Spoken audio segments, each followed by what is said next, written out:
Hey guys, I started pixel art 2 years ago. That was a long time ago, back when I still used Scratch as a programming language, and I think I've come a long way from there, now moving on to Unity, and I think my pixel art has increased even just by a little bit in quality. And in today's video, I just wanted to take one of my old artworks. In fact, I think this might be one of my very first ones and kind of make it in my new style and in a completely new way and revise it into what I think to be much better than what it was before. But before we get into that, I just wanted to say that this video is completely unscripted, so I do get into a couple tangents and talk about things that I really didn't need to, but I did want to experiment with something like that, and either way, I still hope you enjoy the video. Anyway, let's get on with it.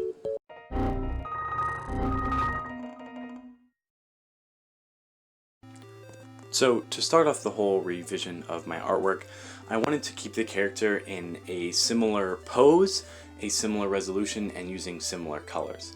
And right here you can actually see I'm now I'll oftentimes make a base of a character or a simple outline when I create different characters. And you will actually see I might make a video on this later, how I design characters now. And when recording this segment of the video, I actually do it a little bit differently than how you can see it right now. So I might make a video on that. But overall, I wanted to keep the same kind of, like I said, pose, resolution, and art style. And I was originally going to go for my own kind of newly revision, but I decided to go with a similar tactic to what Brandon James Greer did. And I simply copied over the character and just made a bunch of little changes to it until I thought that it looked a lot better than it did before. And you can actually see there really quickly, I don't use keybinds, so I sometimes accidentally switch to the sprayer tool, which I never actually mean to do, and it's I should probably start using keybinds though, because I never do that. But yeah, so I just kind of I just keep adding revisions to the original character until I think it looks good. And you can see here I'm using hue shifting, which I think is a much better tactic than the one I was using before. In fact, one of the main problems I have with my last one is the shading is way too much, and it is like there's too much shading, and there was no hue shifting, and it just shifted to black the entire time. And that's not something you want to do when doing pixel art. At least in some styles you can, but I personally like to use hue shifting now, because I think it makes the sprite, it makes it look more saturated. Well, not more saturated, but it makes it look more colorful in that sense. So right now I'm just quickly finalizing the design and adding a black outline. There's a lot of different ways to do outlines, but I think for this character, adding a plain black outline really makes the character pop. And I just finalized it up, and I actually really like how the end product came out. You can see on screen right now. I made two different kind of versions, one with eyes and then one without eyes. I kind of like both equally, but it really depends on what you want to do with the character, whether you want to have the eyes or no eyes. Now, just revising the old character design is a little too easy, and I think I would be doing an unjust service. So in the end, I decided to make a separate new character design, well, not entirely new, but with a no restriction on resolution and colors, into a completely new one that is much bigger than the old one. Because if you look at my more recent character designs, you will see that they're mainly made in either a 64 by 64 canvas size or a 50 by 50 canvas size. So I ended up changing the resolution, and I'm currently making the new one right now. I also didn't have a restriction on colors, but I did want to make it as close to the original as possible, and I only really changed one of the colors, that being the main cloth under the scarf. The hood and the scarf are primarily the same colors, but I made the cloth under everything a lot more purple, because like a purplish brown. And I think that looks a lot better with the way the kind of character looks now, because you have a red, which is a nice warm color, and then a bright blue to accent that color. And so you have both a warm and cool color, and then you have this purple, which is also a cool color, but also takes some it takes some aspects from the red and it gives it a kind of a warm tone, a slightly warm tone.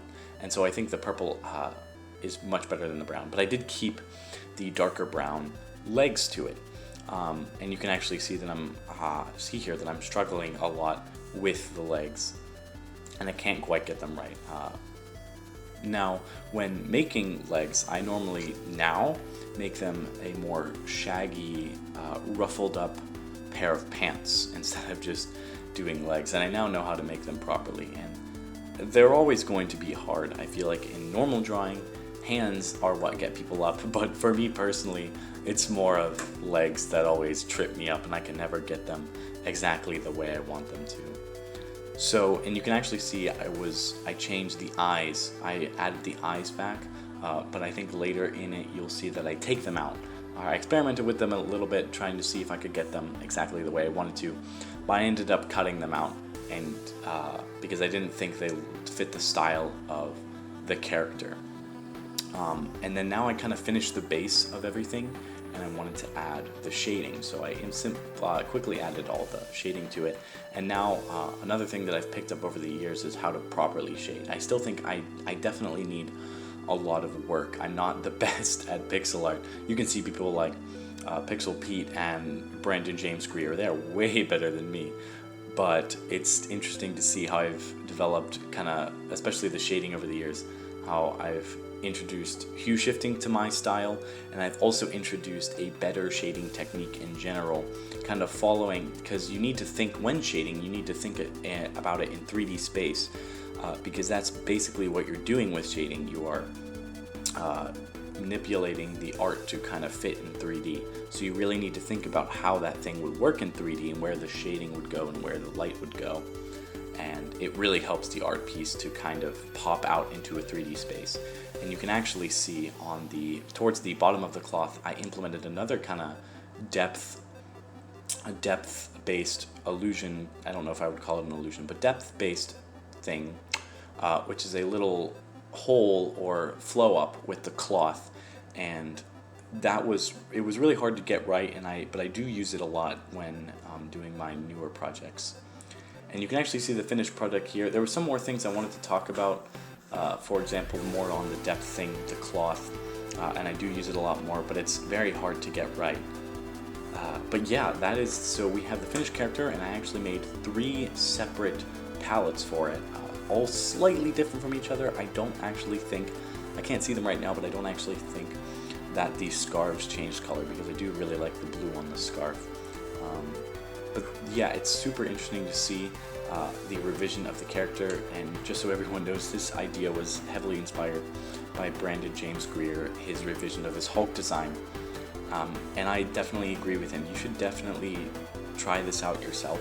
It's a really cool thing to do, just to see how far you've come, especially even with any kind of art. You should definitely try it out.